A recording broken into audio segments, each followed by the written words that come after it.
ఇంతేనేమో ఇంతేనేమో ఇంతవరకేనేమో ఈ ఇంట్లో నా కథ. అంతేనేమో అంతేనేమో అంతులేని వేదనేమో ఆడపిల్లను కదా. మళ్ళీ తిరిగి అడుగేసేది వచ్చిపోయే చుట్టూలానే. నేను పుట్టి పెరిగిన ఊరికి ఇంకా పైన పొరుగురిదాన్ని.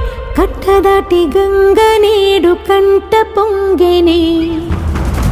ఎంత ఎంత యాతనో ఎంత గుండె కోతనో ప్రాణమోలే పెంచుకున్న పిచ్చి నాన్నకు. దూలమిరిగి భుజముపై పడిన పిడుగు పాటిది. ఇంతకన్నా నరకమే లేదు జన్మకు.